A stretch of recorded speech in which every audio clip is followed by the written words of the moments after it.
Pathetic minions of GameSpot, it is I, your host, Chris Waters. Today, on day 2 of this San Diego Comic-Con, we deign to bring you mere mortals demos of the greatest games, giveaways of the highest orders, and floor reports that will make you tremble before me, even more than you are already trembling before me on my dragon throne. The show commenceth now. Enjoy, or be a feast for my dragon.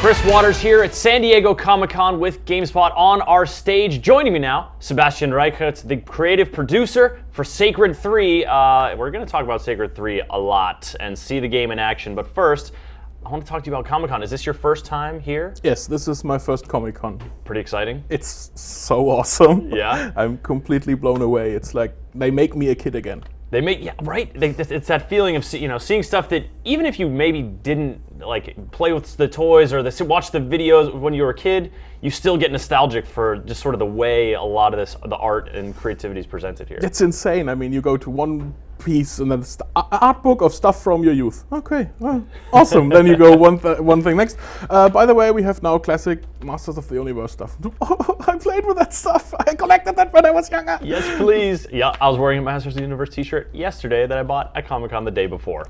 It's a magical place. But let's talk Sacred 3, because this is a long-running series. It's been about a decade since the first Sacred, right? You're right. And it's a series that a lot of people have really put a lot of time into on your end, but also on the player end. People are very passionate about the series.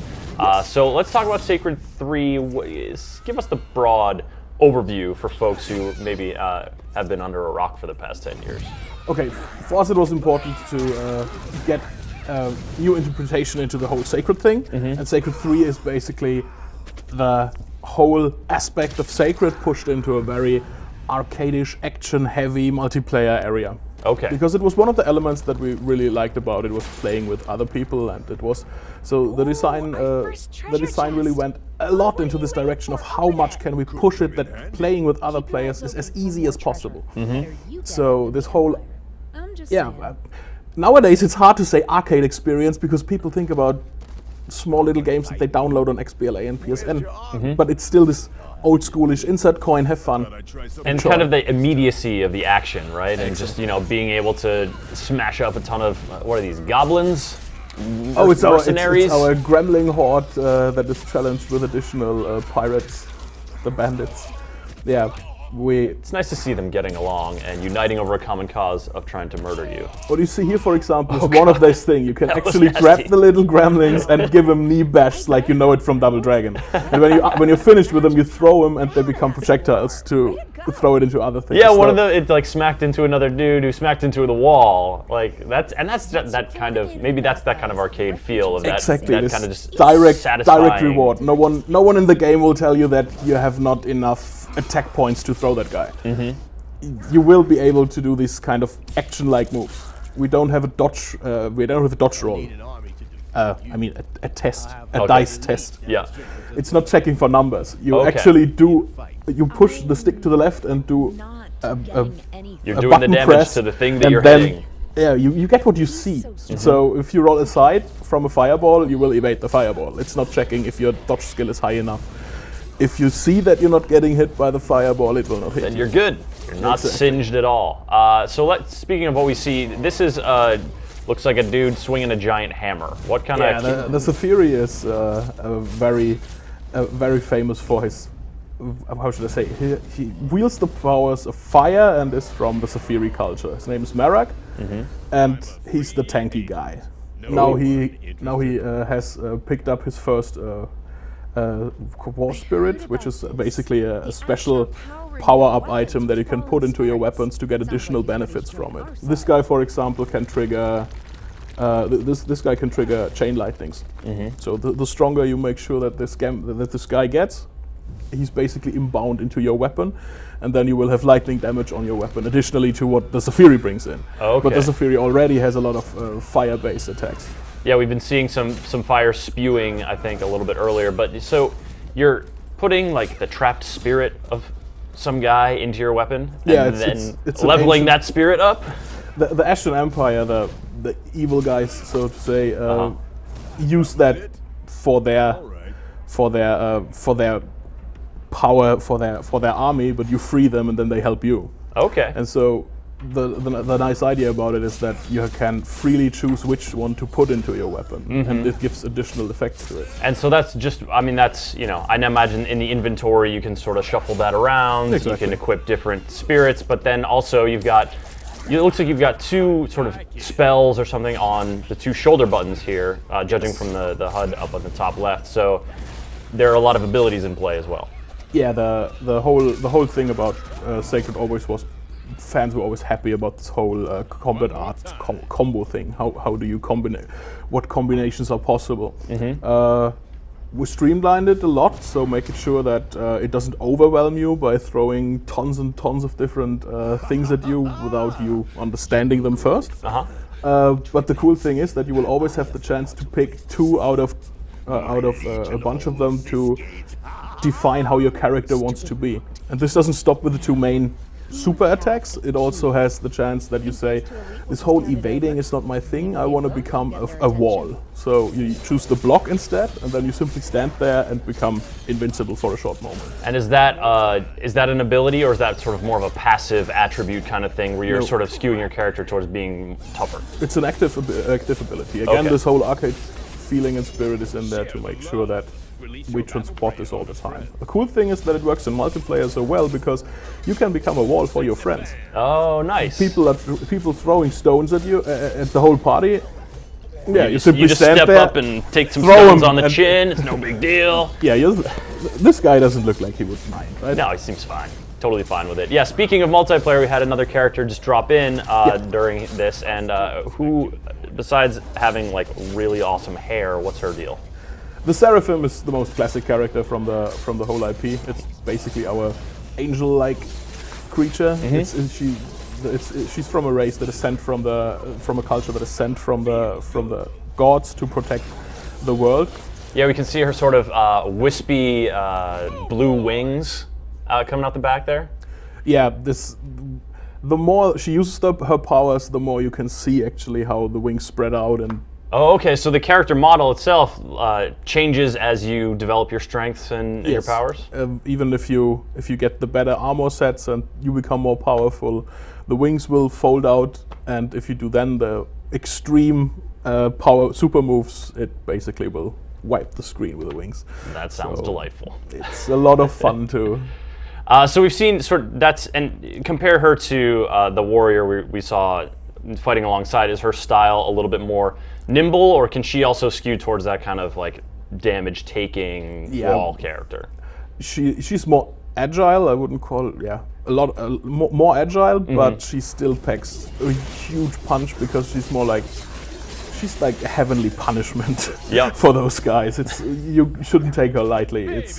She's doing damage a lot, but she does it a little bit more subtle by cursing them first, or basically spreading out the holy word, which isn't very kind to the bad guys. It's not a nice word if you're the bad guy. Yeah. All right. So we've actually sort of gone out now to like a little port area. These guys coming off of this boat. Talk to me a little bit about just sort of the environmental design and what kind of world you guys are trying to create here in Sacred 3. Yeah, it was important. The whole thing about Sacred is the world is the world of Sacred, and it plays some thousand years after the other Sacreds. So we wanted to show off what does Ancaria look like now. So Ancaria is the name of the world, but what does it look like now? How has it changed? And there we sat together and designed the whole thing. Okay, there was a lake before. After 10,000 years, the lake has vanished because of an earthquake over here. And so we gave a lot of. It was important to have these things in there that reference to the old Sacred games, and still give us an opportunity to show how we see it, how it would look like now. So you will find Brave Rock in there, but it has changed completely and has become a very grim place. It's not the main capital city anymore. So we're really fallen on hard times. More like an undead city. Well, okay, I guess that's a little bit more than just hard times when your city becomes an undead city. There we have our little armored troll. Yeah, so this is another neat thing that I always really enjoy in games of this ilk is when the size of enemies really scales up and you feel like you're taking on something that's really formidable because it's towering over you. Yeah, we love to put this kind of challenges at the players. It's an easy way to communicate that they should be careful about this guy. Yep, this is the guy. Yeah, this is the thing that makes you become careful. Well, let's talk a little bit more about the cooperative play. So, this was just sort of a drop-in. It looked like that happened, mid-match. Is that something you do locally? Is that something you do through online connection? All the time. The most important thing for us is make sure people can play together. So we wanted to have the moment that a classic situation is you sit at home, you play the game, and a friend comes by. So do you quit the game? You basically have to quit the game because even if he wants to play with you, you start from the beginning because he has not the right character, or if he doesn't know the game. So if your character is level 20 and your friend comes in and he presses start, we create a level 20 character for him. You guys so just gin one up real quick? Simple guest access. Nice. Here you go, play with it. This is the big advantage that they instantly can join the fun. And as the game is very direct, it's also not about learning which numbers in how high is the number in your attack pool, how high is the number in your defense pool. Big thing flying at you, dodge. Yep. It's a very simple concept. Get out of the way. There's still tons of detail in there. So how do you use the bombs? Will you throw him at him directly? Are you trying to roll him at his feet and make him run into it?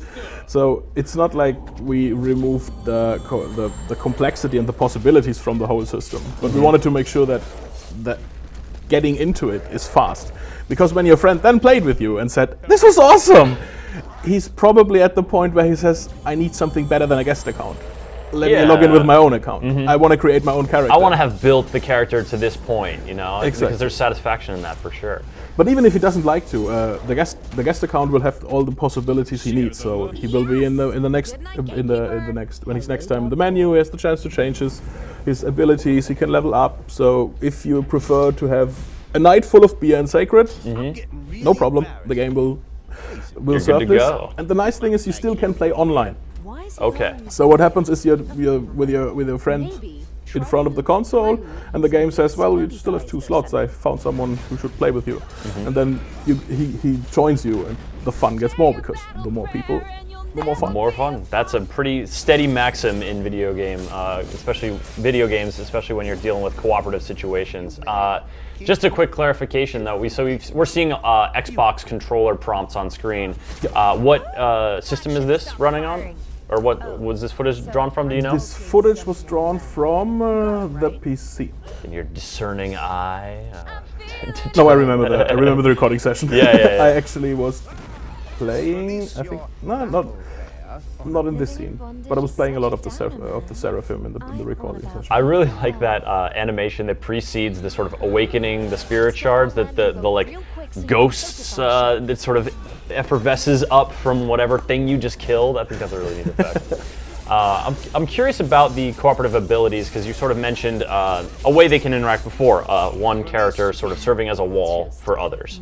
Are there moves or abilities that are more directly linked, that sort of depend on a cooperative player to execute?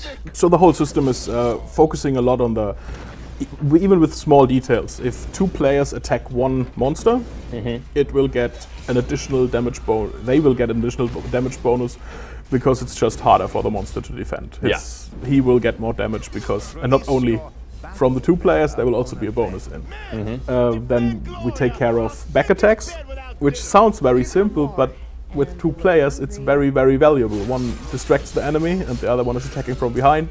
It sounds very simple, it works very well, but we also have dedicated features to it. For example, the LT and the RT buttons there that are flashing in the upper right and lower right are also triggering so-called co-op combat arts that are really made for acting together. The Zephyri, for example, casts a meteor storm. Well, that sounds helpful. So every player gets a little symbol around them to get the info. Soon there will be a meteor crashing in, so they can get themselves into position and enjoy the fun.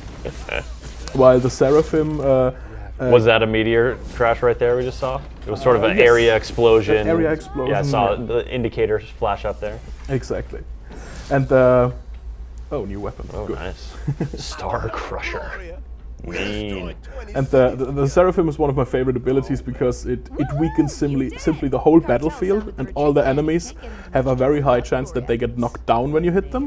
And enemies in our game that get knocked down will end up in the state of executable. So you simply press a button and you do a high jump on them and simply impale them with one hit. And then it's over for them. Yes, and then we have a nice skill that is called chain execution, and so it really feels awesome when you simply press the button 3 times, and you're just it kind of bounces from one enemy to the other and kills them with one hit instead of a whole barrage of attacks like tack tack tack tack, pink. It seems like sort of underlying the design philosophy is this desire to create moments like that, where you are just sort of, you've got your enemies into a position where you can dispatch them in like a real satisfying, just kind of like makes you grin because it's so. Yes, so fun. it's so rewarding. I mean, Yeah. the contrast of playing it alone and fighting through the whole thing is that it gives you an insight of how powerful your enemies are. And then when you're in multiplayer and 4 people are unleashing the insanity of their powers, it's like, whoa, we just nuked that screen. That is awesome. Oh, that sounds good, Sebastian. You talk about the game very passionately, and I love it. It's so fun to talk with developers who like take such pleasure. I think it's very hard to fight through the development of a game if you cannot feel the passion for it. And this is like, this whole arcade spirit that is in there, that it still has this looks a little bit like Double Dragon, this is a little bit like Final Fight, and this is definitely Sacred, so that's something that made us very happy to see. Very cool. All right, well, I think that is going to sort of come to the end of the Sacred 3 demos time, but tell me, what platforms is Sacred 3 coming out on? Because we saw it played with a controller there, even though it was captured on PC. Yeah. The controls have been polished for all platforms we are dealing, so we have it on PC, we have it on PS3, and we have it on Xbox 360. When, though? When? August. 1st of August. August 1st? Was it August 1st? That's like next week. Yeah. All right, cool. That's the reason why I told you before, I'm really busy, but it's still fun to be here. Still got time to come to San Diego Comic-Con and come on the GameSpot stage. Sebastian, thank you so much. It's been a pleasure talking about Sacred 3 out next, like literally a week from today, if my calendar math is all right. Calendar math is definitely a term. Mine is horrible too, because I'm so close to release. And you're flying all over the country? All right. Well, cool. Thank you so much again, Sebastian. Thank you for having Sacred me. 3, ladies and gentlemen. Check it out next week.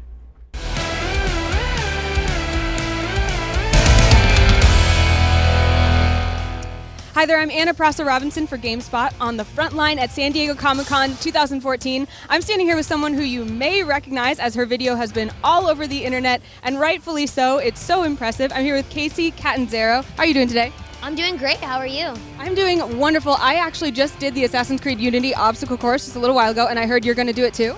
You've already done it. I'm jealous. Yeah, I've just gotten kind of a sneak peek on it, but I haven't gotten to see all of the obstacles yet. I'm actually very glad that I did it before you so that I didn't have to follow your performance, because I'm assuming, considering what I know you can already do, this might be a piece of cake for you. What do you think? I think it's going to be pretty fun. There's going to be those challenges, but it's going to be awesome. Have you looked at the course at all yet? I've gotten some sneak peeks, but I haven't gotten to see like each obstacle and think about what to do yet. Well, Shadosha told me that I have the best time so far. I don't know if he was lying to make me feel good, but he said I did it in like 1 minute, 20 seconds. I don't know. I could be wrong, but do you think you can beat that? That sounds pretty fast, but I think I could top it. Well, we'll see. I guess we'll see.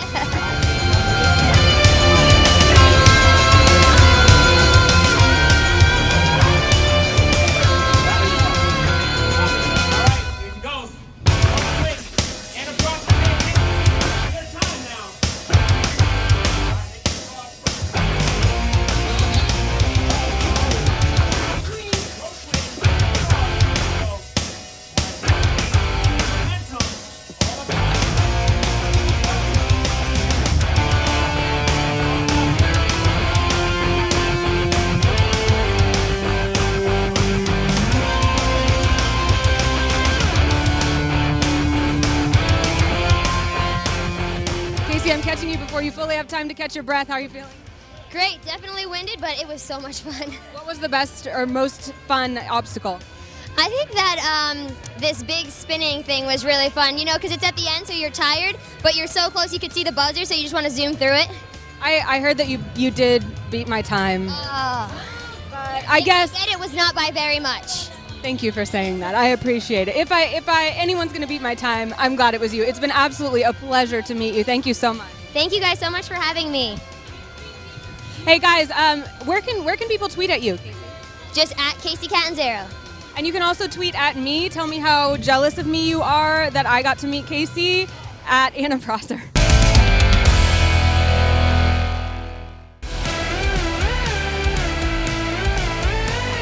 To day 2 of GameSpot's Comic-Con coverage here at San Diego Comic-Con. Eric, Tay, do you like how I said Comic-Con twice? Yeah, it's fine. It's day 2. Doubled the Comic-Con, so we got Comic-Con. Double Comic-Con. I'm Chris Waters, your host, and this is Eric Tay joining me What's on up? stage.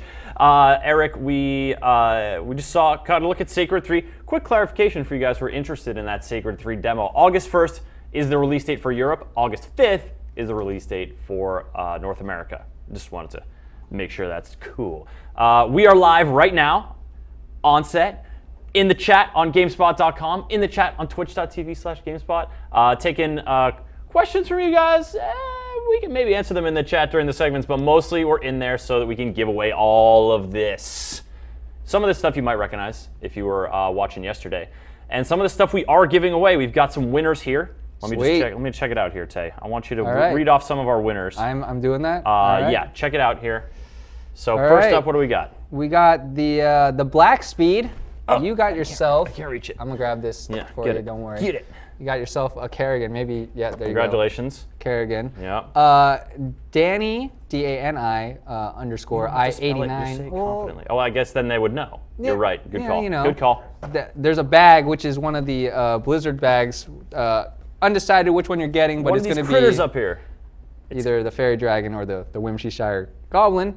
Third winner here is Scraggly Bear and a Kerrigan. Another Kerrigan. Another Oh, Kerrigan. the Kerrigan's gone. These were So, see very you later, popular yesterday. Queen of Blades. And man, really guys? The last one is What is it? G1 RL Draco. Oh, that's come on, Girl that's Girl Draco. Draco, man. All right, fine. Girl Draco Yeah! 7. You get this isn't a stress ball. Who wrote stress ball? It's a stress square. It's stress Square. cube. All right, so Oh, three-dimensional fine. object. A square is two-dimensional. Well, who wrote that? All right. So we did some giveaways yesterday. We've got more giveaways to do today. All the stuff you see on the table is up for the taking. Just comment in the GameSpot chat or leave a comment if you're watching this archived, and you can win. Eric, you seem like you have something to say. Slight clarification, though. The Mega Man that you see here, it's Ooh. a slightly different, Yeah. got a slightly different way of winning that one. That one's gonna be a little bit of a megabit special, I hear. It is.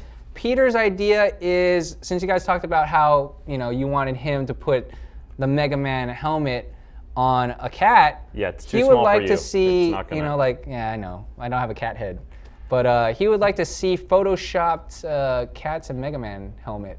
Yes. stuff So as this is like limited edition come Mega Man hat base. Going to be giving away next week. So stay tuned to GameSpot on Twitter to find out when. Probably going to be during Peter Brown's live stream. But Photoshop us a cat Mega Man. Start your Photoshop skills Yeah, a working, and you could win this really pretty slick pretty thing nifty. from San Diego Comic-Con. And we've got a big giveaway coming tomorrow. We're giving away a Nathan Drake figurine from our friends at Sideshow Collectibles. It's going to be awesome. I think we've got a shot of it. Let's put it up here, and there it is. Oh, Nate, looking good. That action. That Yeah, action pop right there, that man. mantling. Yeah. That hurdling the low wall, ready to shoot someone. Cool. We're going to be good. giving that away tomorrow. That's our live stream from 4 to 6 p.m. on Saturday. Come back and check that out. Actually, the way you can win it is starting at 10 a.m. tomorrow Pacific. GameSpot's going to tweet out the contest information. You just retweet that tweet on the tweeter, and you can be entered to win. We've also got a bunch of stuff to give away. We've got posters for Halo Nightfall. We've got poster for Battlefield Hardline. We've got Blizzard stuff to give away. You want to see the Nightfall poster? Well, let's talk about that in a second. But first, Coming up, we've got folks in the chat have already been wondering about Legend of Korra. We've got a real long demo of that with Platinum Games, the guys who make like Bayonetta, Vanquish. Those guys are very cool. And so we got Legend of Korra gameplay coming up, as well as check-ins on the show floor, costume stuff, and then right now, Eric, we're actually going to go to Halo Nightfall stuff we shot last night. Awesome. It was pretty interesting. We got some details from Kiki. Are you trying to say her last name? Yeah, there you come go. on, man. How can you forget that name? I know. It's just like I was saying I would love that last name, and I forgot it. Wolfkill. Eric Wolfkill, you'd go for that? Yeah, man. That sounds sweet. I mean, last name. nothing stopped blew me that from one. changing your name, Man. except for a lot of bureaucracy and probably some hefty fines. So, yeah, we got to check out a Microsoft event stuff for Halo Nightfall, the TV series that's coming out when the Master Chief Collection releases. Got some information leading into Halo 5 Guardians, and we talked to Kiki Wolfkill about it. She gave us some info, and we're going to go to that segment right now. Let's take a look.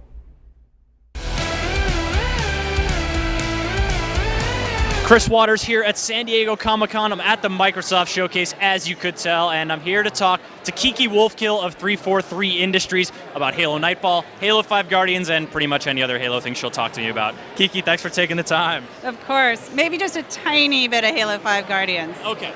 I'll take what I can get. Nightfall.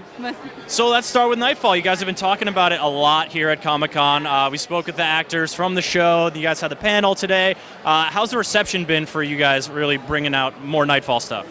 It's been great, and it's crazy because we just came back from shooting, and we haven't really been talking about it. We announced the title, and that's about it.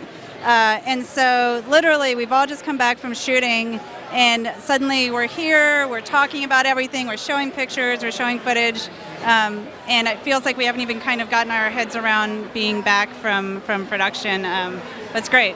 From the wilds of Iceland to the balmy San Diego atmosphere. Well, let's talk about Nightfall, because, I mean, that image we've all seen of the broken Halo crashed onto Mystery Planet, I mean, that's the first Halo. Yeah, Alpha Halo. And, it's really been an interesting experience because we've really got to play with what is the Alpha Halo ring in its destroyed state. Like, what really state is it in? It's in a sort of trying to fix itself and not quite right. And so it's extremely different from how you may have experienced it before. And it allowed us to really sort of creatively play with all sorts of different things because, it's a man-made structure.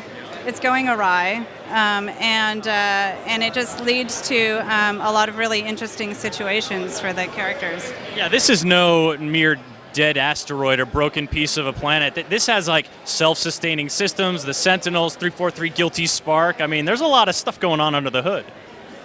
Well, 343 Guilty Spark. There's a lot of Forerunner technology going on under the hood. But yeah, I mean, it's intriguing to think about a structure that is that sort of technologically advanced, and how does it try to repair itself when it's broken, so to speak, and what could go wrong, and Forerunner technology is unpredictable. And what mysteries does it hide? Of course, it talked about in the trailer sort of this elements that was found, and this thing you sort of. My gamer mind is seeing it just charting new mechanics into Halo 5. I mean, it's propagating all of this wild imagination stuff, and I'm pretty sure that's exactly what you guys intended. So we're very focused right now on just sort of what setting the characters can live in. And we did want it to be more than just landing on a planet, right? And so again, it kind of gave us the flexibility to play with some dynamics in the environment that maybe aren't very natural. All right, well, let's talk a little bit about those characters, because we were talking with Mike Coulter and Christina Chong earlier about sort of their characters and how he eventually becomes a Spartan, but this is his origin story, and how she sort of sees him as a role model in some ways. And sort of what kind of dynamic are you trying to create amongst the sort of protagonists of Nightfall? Well, it was fun because we were able to sort of set up these two forces between, the outer colony, Cedron's sort of colonial guard, who are maybe a little backwater, right? They're working with decommissioned UNSC equipment. They felt abandoned by the UNSC because, they've been left on their own into their own devices.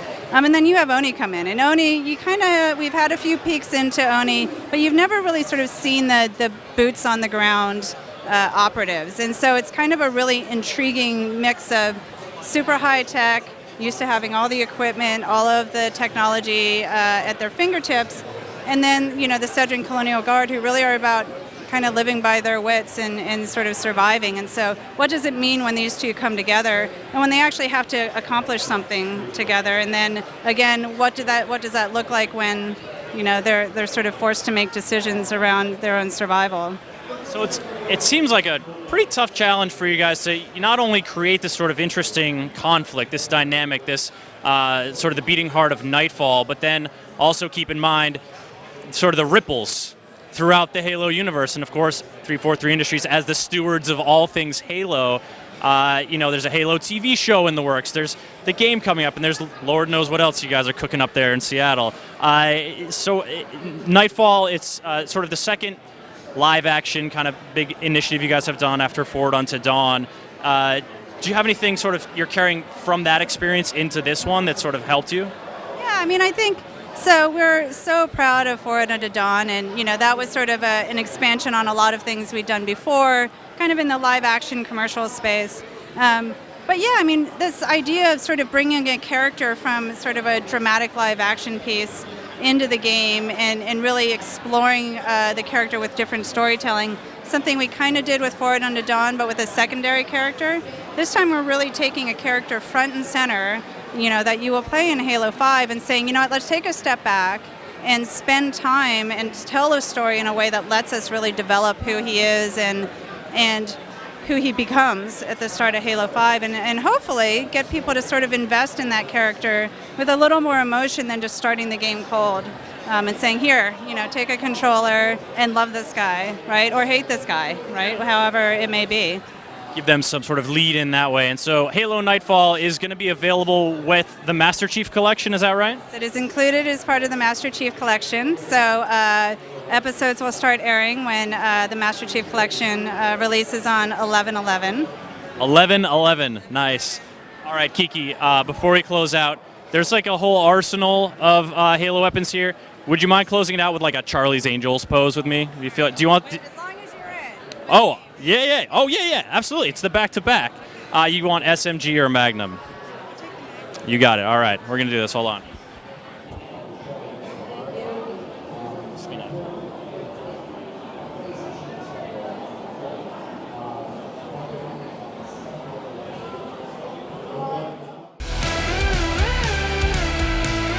Of all the demos we've had here on the GameSpot stage at San Diego Comic-Con, this one is by far the most populated, as you can see. Joining me on the couch, I have Robert Conkey from Activision and Kuroka-san and Shirahama-san from Platinum Games here to talk about The Legend of Korra. Gentlemen, welcome to the stage. Thank you. Very excited to have you here, especially you guys from Platinum who have flown across the sea to talk about Legend of Korra. Thank you for coming. Yeah, こちらこそ. All right, so Legend of Korra, let's talk about it a little bit. Give a quick overview because I think a lot of you folks have probably heard of Avatar: The Last Airbender, and if you haven't, come on, guys. But The Legend of Korra, very connected to that franchise. It's all sort of part of the same franchise, but where does it distinguish itself? Sort of give us the baseline. Right, so, Avatar: The Last Airbender, obviously highly acclaimed, really cool show. It's got that whole thing where you have the different nations, and each of them have like a type of bender, which is like a person who controls elements. So you have fire, earth, air, and water, and the Avatar is kind of the guy that, or the person that kind of keeps the peace, and also is like the bridge between the spirit world and the real world. And so Legend of Korra is basically the sequel to that. It takes place over 50 years later, and basically the Avatar has been reborn as a headstrong teenage girl named Korra, and you can kind of follow her adventures in the show, and it's gotten really good, incredible acclaim. It's really well known. It's got a very avid fan base, and so we're super excited to be working on it. And the whole Airbender universe kind of lends itself to video games, especially action video games, the kind that Platinum excels at, because you have all the elemental powers. So let's jump in right now, and we'll see some of the game in action. Sure. And sort of give us a setup for where we're going to be starting here in the demo. Yeah. So okay. Well, before we get into that, I will note that this game is not yet done. So everything's not completely final yet, but it's in a pretty good place already. So we're definitely excited to show it. But yeah, in the actual game, so I won't give away too much. But the So just a few things to note. The story was written by the one of the head writers on the actual show, Tim Hedrick. It was, the concept was developed in tandem with the actual creators of the show, Mike and Brian.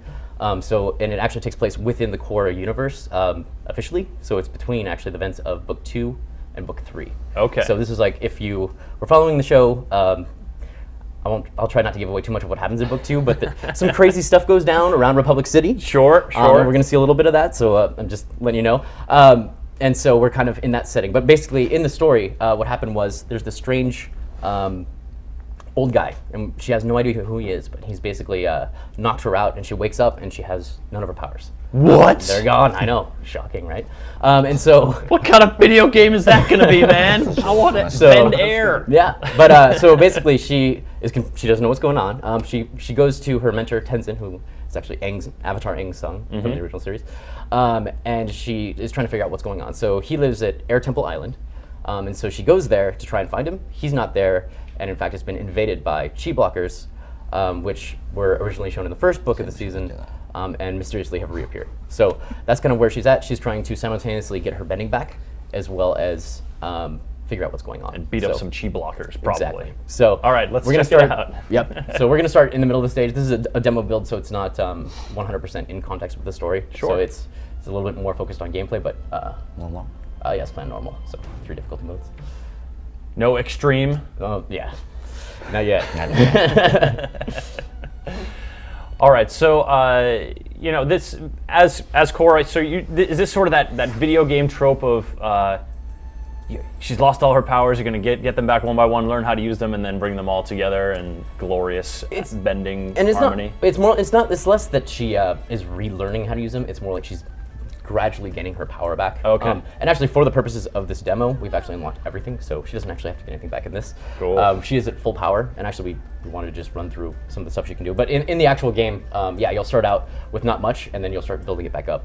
And it's a great way to get reintroduced to how all the different bending styles work. So, it looks lovely. I mean, it's got a very crisp style that sort of that kind of immediate feel to it, but then of course the fluid animation of the show, and I feel like when you make a translation from an animated show to a game, some things are maybe a little easier, the color palette, stuff like that, but the animations you have to come up with are so much more detailed than what you have to go off in the show. Right.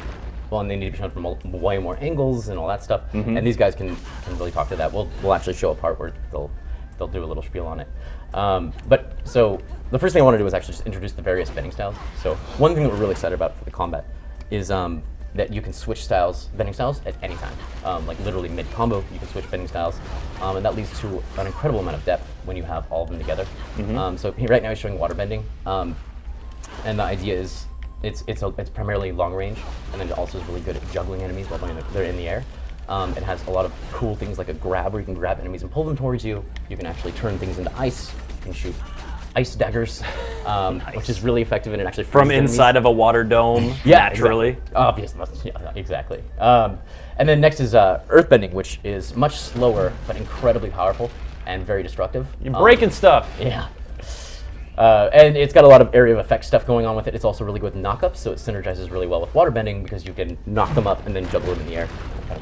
That was an earthquake move that actually staggers enemies. And then firebending. So firebending is incredibly fast. It's really focused on long combos and speed. It's also got a lot of mobility. Like you can just see them just kind of jetting around like that. So, and then airbending. Airbending, and then airbending is the most versatile of all of them. It's got a little bit of everything, and we'll see it in action. But so one of the fun things, really, it's got a little bit of everything, finishers. by which you mean also breakdancing. Exactly. Yes. So yeah, it's got a lot of area effect. It's got a lot of dash throughs, which are a bit advanced, but you can dash through guys like in midair or on the ground and continue the combo from the other side, kind of thing. It synergizes really well with other styles. So. We're just gonna, so a lot of stuff going on in terms of the different styles each have combos and tactics within themselves, but then because you can play them all interchangeably, that seems like really a lot of different sort of combat philosophies to fill, combat niches to fill in terms of what range, what kind of damage you're doing. Was that a little tough to all pull together? I mean, it seems like challenging to build that kind of combat system. Sure. I think that's a question for 白浜さん。白浜さんコロの方になんかいろんな、スタイルがベンディングスタイルがあるじゃないですか。それをうまくまとまるファイティングこういったアクションゲームで、うまくまとまるみたいないろいろ頑張りましたでしょうか。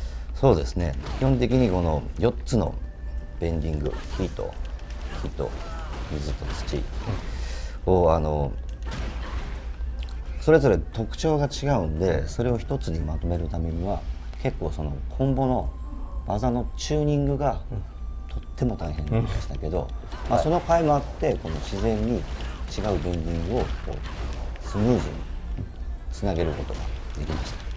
So he said, yeah, because each of the different bending styles had completely different properties. It was incredibly difficult to figure out a way to make that work, but through massive amounts of tuning, they were able to really come to a point where they were able to make them combine really smoothly together, which they're pretty excited about.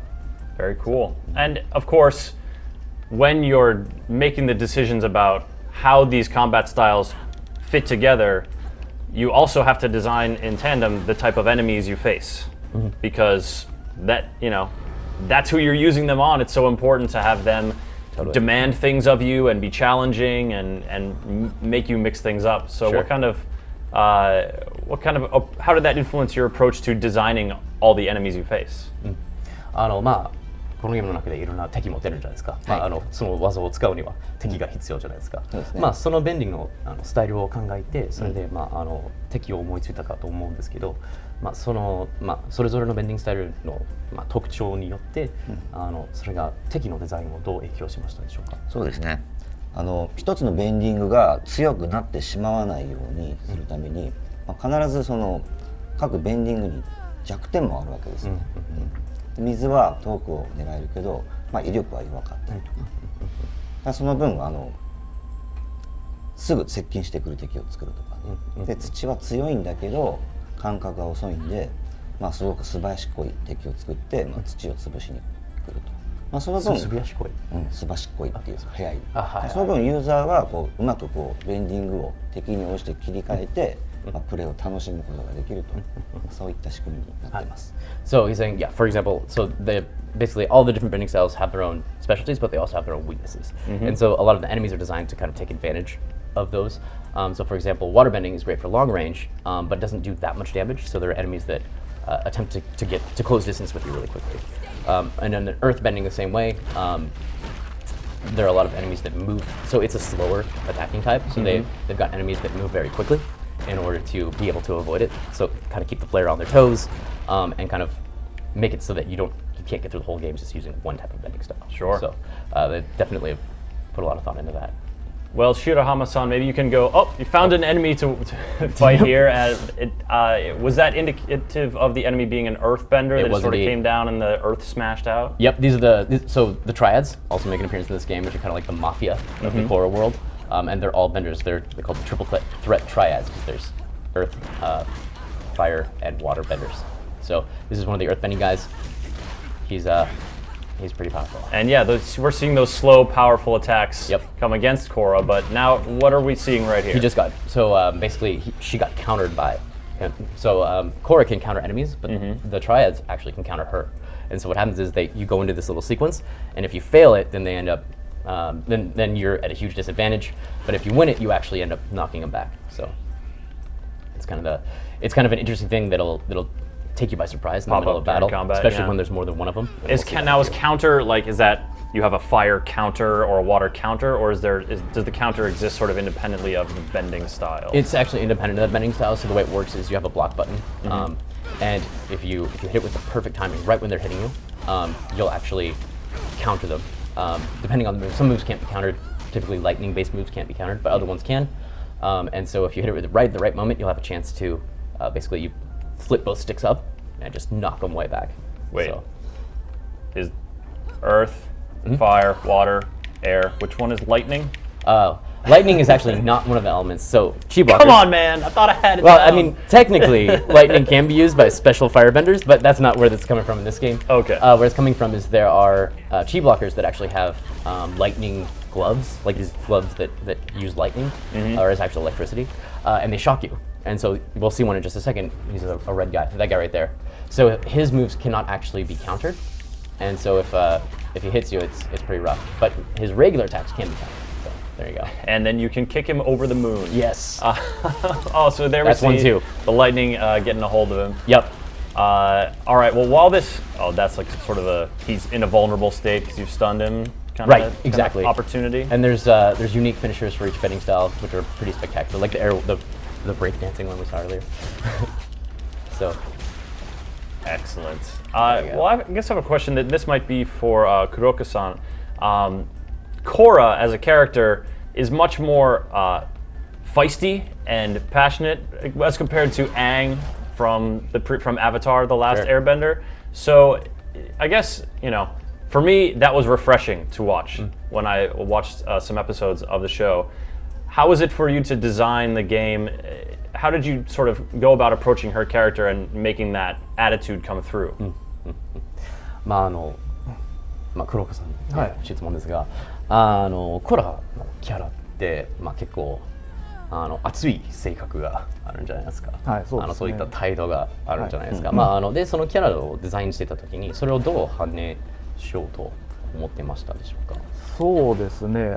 熱いというか、日本でいうとおてんばというか、そういうキャラクターですね。はい。そういうキャラクターをどうデザインするというか、今回の作品っていうのはうちのプラチナゲームズにとっては結構IP ものっていうことで、そういう制作っていうのはある意味挑戦だったんですけれども、そういったところは、ライターさんとかニコロデアンさん、原作のライターさんとかといろいろ話し合った上で決めていきましたね。はい。So yeah, and they kind of from a Japanese standpoint, they kind of thought of her like her personality as being kind of like a tomboy. It's kind of how they refer to it. But they considered it quite a challenge actually to try and pull that off and make it convincing. And we actually did a lot of work together with Nickelodeon and the actual writers from the show to make sure that we were hitting that feel properly. So it was a challenge for them because they haven't really had to do that kind of thing before. They typically don't work with licensed games as much that have such an established world, and so that was a bit of a challenge. But it was really a cooperation thing, just making sure we're on track the whole time when kind of developing her character. So cool. Yep. It looks like you're anticipating a big encounter here. Yep. So and actually you could see Republic City in the background before he was showing it. We're at the this is the actual super iconic Air Temple Island. Where she does a lot of training in the show, and he's got a yes. Go ahead. この今見ていただいているステージっていうのはこの原作アニメの中でもかなり象徴的なステージになっていて、ファンの方であれば皆さんご存知なステージになっているんですけれども、今回当然キャラクターに関してはシェーディングで忠実にアニメを再現してます。キャラクターだけじゃなくて、各ベンディングの効果ですね、エフェクトに関してもどこから見ていただいてもアニメに負けないクオリティになってると思います。そこまでいいですか。はい。すいません。Okay, so what he's saying is, so one thing that they really focused on, and he wanted to use this place as an example, but they really worked on getting the cell shading right to just really nail the look of the show. And not only that, but it was additionally like the effects that you'll see in the game. If you look at it from any angle, they did a lot of really meticulous research in order to ensure that it was hitting like that exact look of the show. So that's one of the things that they're really proud of that achievement. はい。で背景の方もですね。それに負けず、ここは木の寺院ですけれども、なんていうんですかね、シェーディングじゃなくて、ここは、結構手書き風の、アニメの原作の表現を再現、してますね。で、またファンの方は喜んでいただけると思うんですけど、ああいった屏風ですね、コーラがトレーニングしたギミックっていうのも各所に散りばめられてますんで、きっと喜んでいただけると思ってます。So something that we think fans will really appreciate. So you'll notice in the backgrounds they actually did a lot of work to ensure that it has a kind of that hand-painted feel. You can see it like on the roofs and on the plants on the side over there.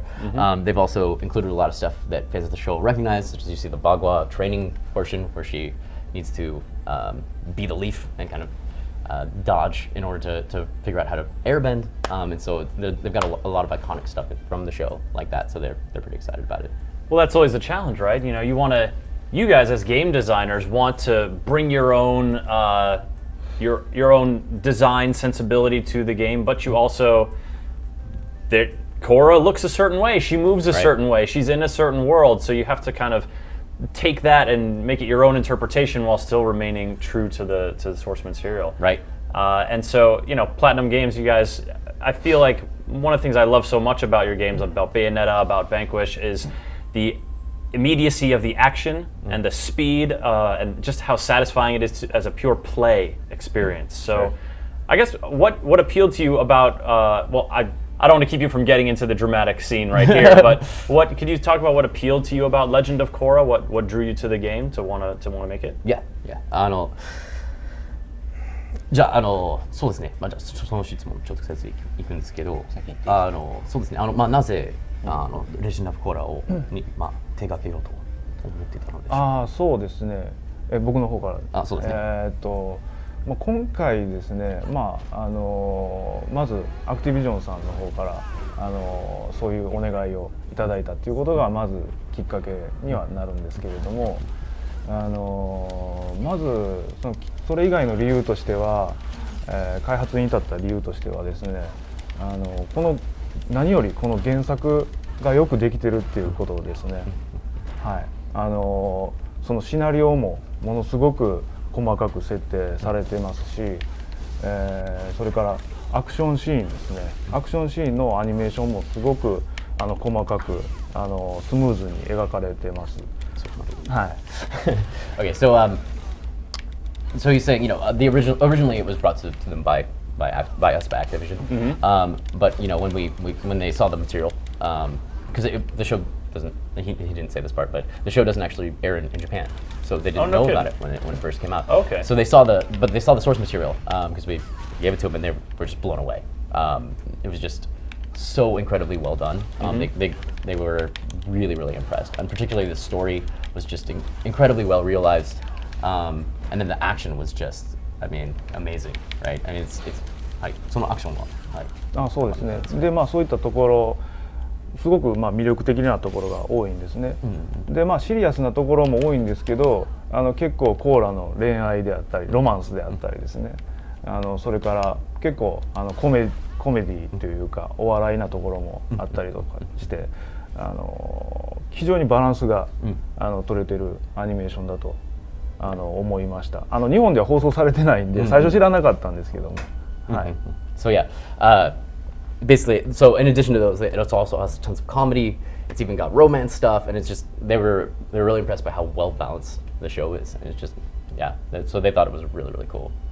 And that's kind of something we haven't really talked about is this, I guess the story, we touched on it a little bit at the beginning, but the story of the game itself, does it, you know, but I think, are we about to enter like a little bit of a different gameplay section here? Yeah. Maybe before I ask that about the story, okay. Talk to me about what's going on here. Sure. It's the polar bear dog. It is indeed. So Korra's riding her trusty polar bear dog, Naga. And there's various running sequences throughout the game. They're actually connected to the story. This is not an Infinite Runner, although the gameplay is kind of similar. To other Infinite Runners you may have seen. Sure. It's got some unique twists. One is you can actually use different bending styles, and he'll show them to you in a second. But the really cool thing is the longer you live, the longer you go without dying, the faster and faster it gets. So by the end, it's just totally nuts. So, but yeah, so this he's just used a water bending ability. It's actually a shield that'll protect him from damage, and all the different elements have different abilities. Right now, we're able to use 3 out of 4. So we'll get to see a few others. That is getting a little quicker. Yep. And this is earthbending, so there's actually a part where you can do double jumps pretty frequently, save yourself from falling. And then we're just going to quickly show some firebending. You can actually just blow stuff up. Seems like you're cheating a little bit there. Yeah. I don't know. Yeah, no, I mean, there are cooldowns, so you do have to think about it a little bit. But yeah, so it's kind of a fun little side question. Have you guys thought about a mini game that involves petting and cuddling with polar bear dog? ナガ、可愛いじゃないですか。ナガを撫でるとか、可愛がるミニゲームは考えたことありますか？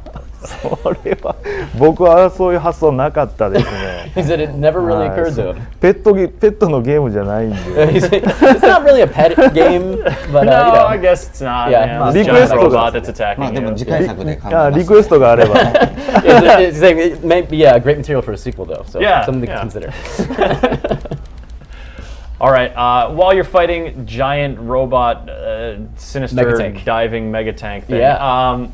The Legend of Korra, it takes place. It's sort of a more modern setting than Avatar: The Last Sure. Airbender. It deals with some sort of issues that feel more modern, that feel a little bit more grown up. Totally. Is that something that the game touches on as well?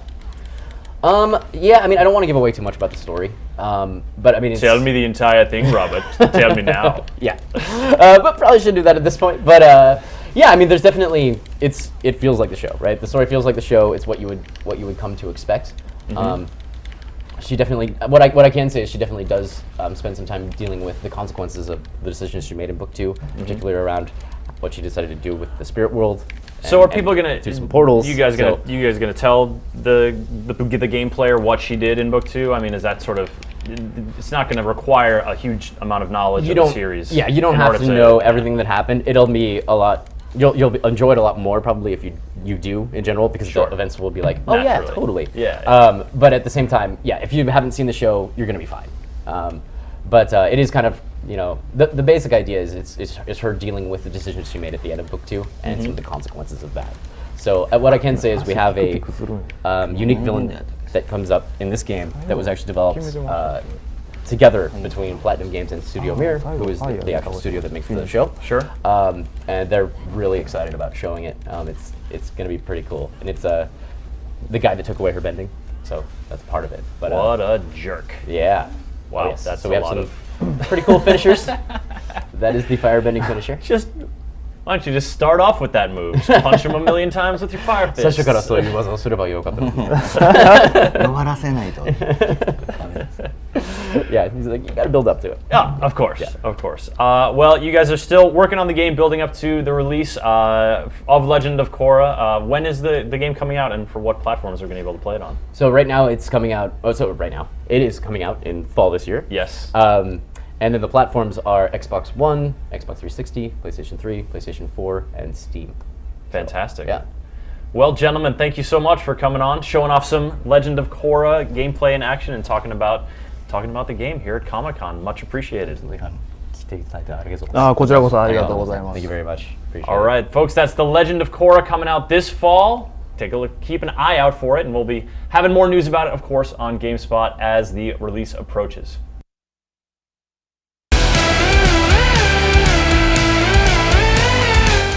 Hi there, I'm Anna Prosser-Robinson for GameSpot here at San Diego Comic-Con 2014 on the front line with some amazing cosplayers. Could you guys introduce yourselves and tell us who you're cosplaying as? I'm Ashley, and I'm dressed as Athena from Borderlands Pre-Sequel. I'm Inaz Nivols, and I'm cosplaying Mad Moxie from Borderlands 2. And you're the strong silent type. I'm going to call you Hunky. Is that good? That's good, okay, cool. Hunky. All right, so what went into creating a costume like this? Did you create it yourself or find it elsewhere? Yeah, everything except the gloves and boots, pretty much. I made myself. I sew a lot, so I started there, and the Gearbox released a cosplay set of pictures, which made it super easy to get all the details right. But it's mostly just foam, wood, and fabric. What about you? What went into your costume? A lot of tears. I made my costume by hand as well. The only everything's been heavily altered. Like the hat and the boots are heavily altered. This is all sewn and painted by hand because I'm obsessed. But yeah, it's fabric, and like she was talking about, the cosplay guides really helped. Not for this costume, but for another one I'm making. It's just incredible. You have to kind of work around what you find and like spend hours in a fabric store. But yeah, this is all hours of tears and painting, sewing. Or what about you? I'm assuming this took a long time, yeah? Didn't take a long time? Like less than a week? Less than that? 2 days? 2 weeks. 2 weeks. Okay, this is good. It's like cosplay charades. All right, 2 weeks. Did you use Warbler? No. Some other material? It's like foam. Like I don't know where you got that foam, but it's really, that would probably be a little bit nicer to move around. Floor mats? Yeah, it's a cosplay staple. You just pick up a bunch of those interlocking floor mats and make armor with them. Very cool. I learned something. Well, before we sign off, will you tell me what's your favorite part of this ensemble? Oh man, I think my favorite part has to be the vest. I really like the vest. It's beautiful. And you sewed that yourself? Yes, it was labor of love of vinyl and craziness, but I'm really loving it. Is there anywhere that people can check out more of your cosplay? Mine's at, I just update on Twitter mostly. It's Twitter/Crackerbits, BITZ. Great. And what about you? I have a Facebook page. It's just facebook.com/InazniVolsCosplay. I know it's hard to spell, but if you go to Pandora's Most Wanted Facebook page, you can find a lot of us cosplayers, him included there. We try to get a lot of cosplayers together and just post the pictures of everybody. Very cool. Awesome community. So Pandora's Most Wanted for you? Beer money props. I hope you heard that. All right, guys, thank you so much. Let me know what you think of these costumes and if you've seen any other awesome cosplay or especially Borderlands cosplay by tweeting at me at Anna Prosser.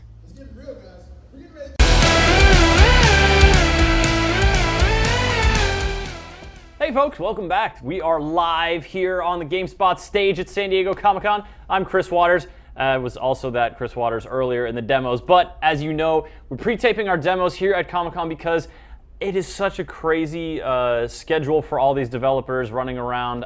There's not a whole heap ton of games here because there's like so much other stuff. Keep it going, Tay. Keep it going back there. Yeah, like that much other stuff. So those games aren't live. If you want to ask questions for developers for demos, go ahead and follow me on Twitter or follow GameSpot because I will be tweeting out calls for questions for the devs. So earlier today, I sent out calls for questions for Legend of Korra and for Sacred 3 and for our third demo today, Lego Batman 3, which we'll be seeing in a little bit. But before we go there, Eric, Tay, we had a winner. We did? We had a winner of the Battlefield Hardline poster. Oh. Watch Dogs Rules from the GameSpot chat. Congratulations. What could it be? I don't even know. I know it says Battlefield Hardline. Should we leave it in mint condition? I think so. I think for the person that just won, I don't think it'd be I have to cool. confess. Maybe a shotgun? Something here. It's near mint Look at that condition person over there. because I did wall up Tay with it earlier. Yeah. It's fine. I also, just so you guys know, it looks like Justin Haywald happened to sneak by this Rise of the Incarnates comic book, so that's also available, I guess. What's an Incarnate? I have no idea. Haywald, where'd you get that?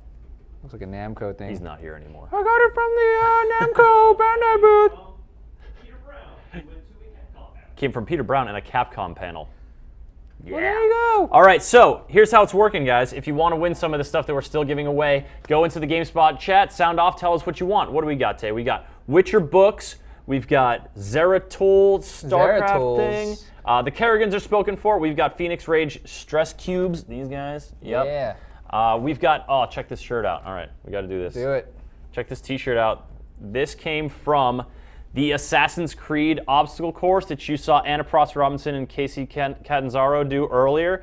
This is like an official Assassin's Creed experience San Diego Comic-Con only shirt. So this is pretty cool. We've got 2 of these, and I believe, well, this one is a medium.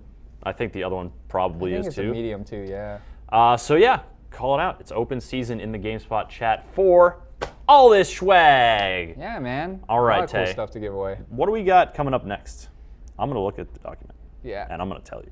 Okay, great. No, Because I'm I know what's on the show. I just don't know what it is in a chronological order, even though I probably should. But you hooked me up since you got the tablet there. I do. All right. Talk to me a little bit about your Comic-Con so far, because we've been here taping stuff, but we also, as you've seen, have a ton of people wandering hither and yon. Anna Prosser Robinson and Warren, Mary Kish is out there, Justin and Peter, all sorts of people. Yep. Mary's hollering from the back. Hi, Mary. What have you been up to, Tay? I've mainly been with, Peter, Justin. I also did that stuff, the Halo stuff with you last night. The Nightfall, yeah. Yeah, the Nightfall stuff. Oh, should we show them the pictures? Let's do it. Do you get those, Jan? Check Not your. yet. We'll get them eventually. All right, we took some pictures at the Nightfall event with some of that Halo pictures. gear that Kiki and I posed with. We even had the Master Chief at one point. Yes, the Master Chief was there and he was walking around. He's really tall. Yeah, it's kind of funny because after we took the pictures, I was like, hey, this kind of looks like he was already in the backdrop because there was like multiple backdrops that you could pick from. And it's like, I wonder if, it's just like, I guess. We'll know. Too convincing. Yeah, we'll he know. Looked too good. We'll Hold up the know. Halo Nightfall poster real quick, because actually one of the segments we're going to be getting to shortly is the interview with the actors. We talked to Mike Coulter, this guy, and Christina Chong, this lady, who play. Well, they'll tell you all about it in the segment that we get to shortly. Then we'll also be checking out Lego Batman 3. Oh, there you are. There we go. Look at that. Yeah, Look at they that had a sweet gravity hammer. They had the gravity hammer. They had a couple green screen backgrounds that we could go to. So I did the gravity hammer pose, and then this is us with Master Chief, looking so hard. We needed to slide a little bit, though, I know. man. The framing your was guns off. got cut off. I'm kind of annoyed about that, man. I gotta know. say, the guy running that booth got some fake guns. It's I can't see. It's his responsibility to line it up. Yeah, well, I mean, we were kind of on the markers. It's fine. I think they didn't account for having actual Master Chief, a tall Master Chief there. No one can account for Master Chief. But yeah, Not the Covenant, not the Flood, not the photographer at the Microsoft event last night. No one. All right, speaking of the Microsoft event last night, Sunset Overdrive was there. Eric and I got to play some multiplayer. What place did you come in? I don't remember. I Less than me, which was yeah, fourth, if he doesn't sure. remember. I don't know. It was very frantic, But you shot this piece. We're going to take a look at it. Yeah, I think so. Sunset Overdrive here at Comic-Con 2014. Let's have a look at it, shall we?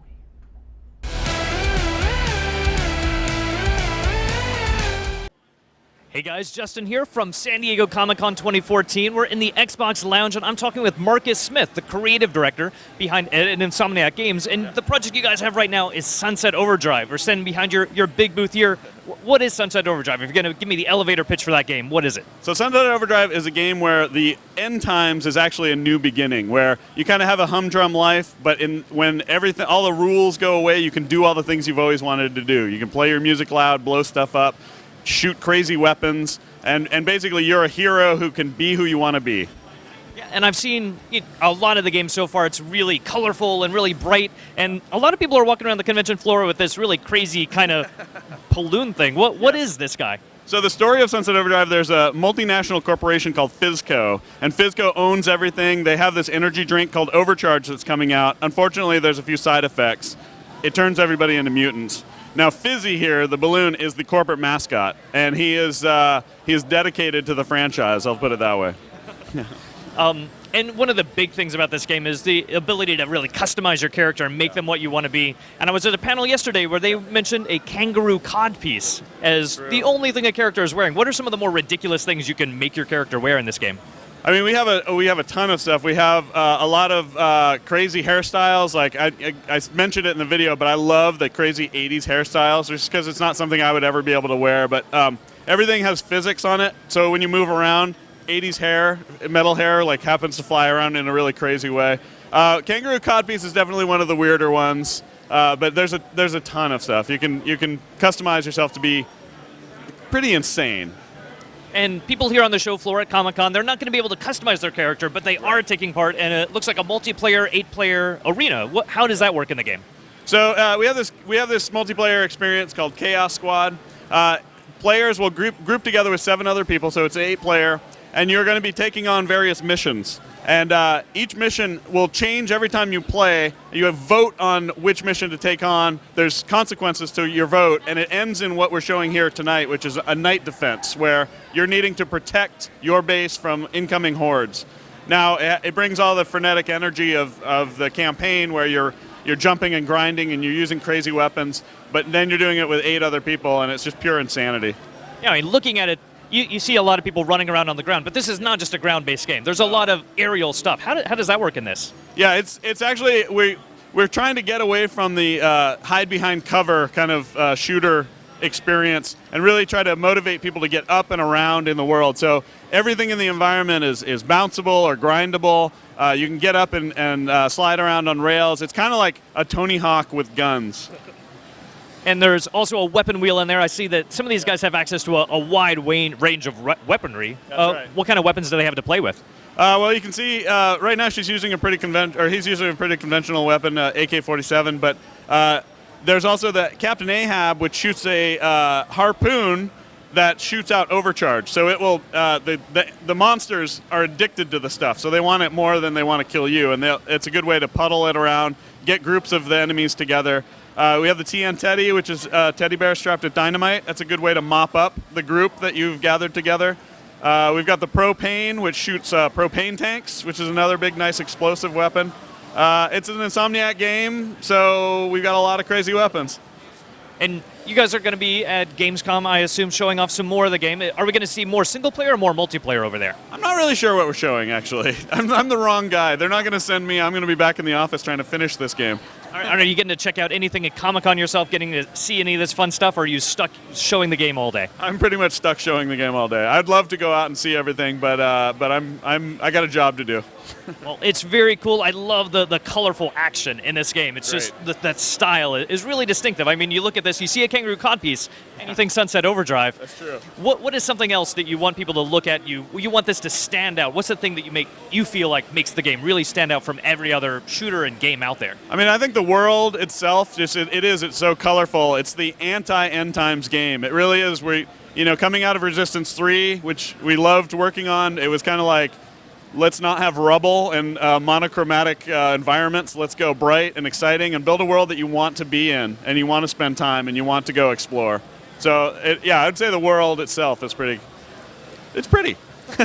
No, it is a very pretty world, and if you're here at San Diego Comic-Con, you can come by the Xbox Lounge and try it out yourself, and the game is coming out not too far away from now. October 28th, right around the corner. Awesome. October 28th, you'll get to buy the game yourself. So thanks for watching, and if you want to get more Comic-Con news, stay tuned.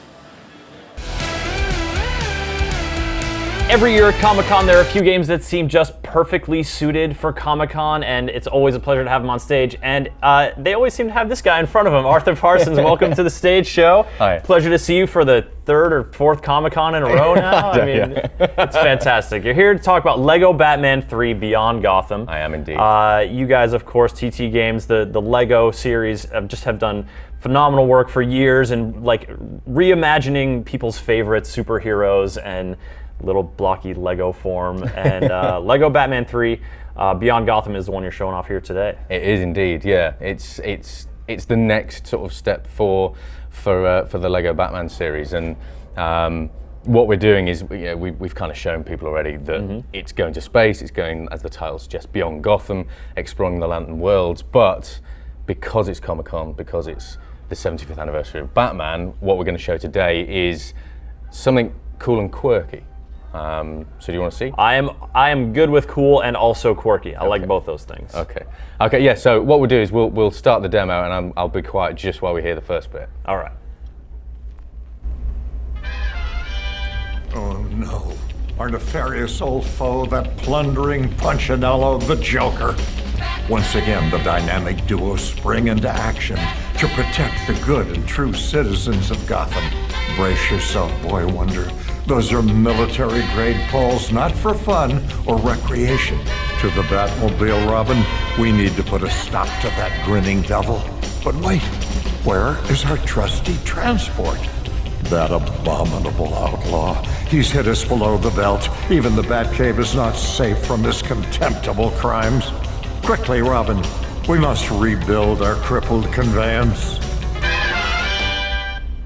So obviously, we join our heroes in the top secret Batcave. This is what I remember Batman. I watched the reruns growing up. You ask anyone that's an adult, and they'll all say they'll associate Adam West with Batman. And so the first thing on the kind of like the crazy sheet, which was what we call it, of things we'll do. You guys get to the third Lego Batman game, you're like, all right, we need to start. We've set the stage, we've covered our bases, let's get wild. Yeah, absolutely, because we've got this epic story into space, Justice League, Legion of Doom, all kinds of crazy going on. and then it's like, what else can we do? Where else can we go? And it was like, you know what? Once you finish the main story and you're exploring sort of the main hub worlds, why not in the Batcave have a little hidden area where once the story's complete, you can unlock it, slide down the pole, boom, step back in time, you're going to replay or recreate the 60s TV classic. So, you know, we're going to have Batman, we're going to have Robin. It's all narrated and voiced by Adam West, which is some of the funniest VO work I think I've been involved with, that's for sure. And then it's all the great stuff from the show. You know, you can run around with a bomb. You've got the stings, the pow bams, the classic diddle. It's all there. Just to I guess introduce this to a younger audience. They don't know what this is, but all the mums and dads will, and that's the cool thing. It's that bringing something that we know to a whole new audience. And I gotta say, it seems like, you know, the Lego take on Batman is already a little bit whimsical, a little bit sort of leaning into the fun. Well, a lot leaning into the fun Batman. And the Batman series was also kind of like that. So it seems just like a perfect match. You know, like in tone, and especially given Adam West's recent comedic voiceover work that he's been doing, it seems just like a real natural fit. Yeah, absolutely. And for us, it gives us that sort of extra dimension with the game because we always try and add as much as we can possibly get in a game.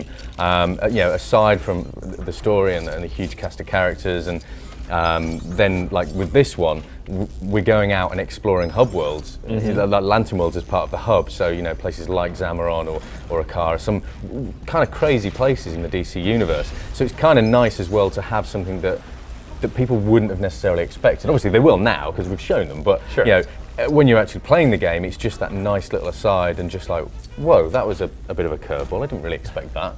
And it's just great as well because it kind of brings all that together. And like you say, fun. Lego games are about fun. What's more fun than 1960s Batman? And yeah, as well as that, it's the Batmobile that I love the most.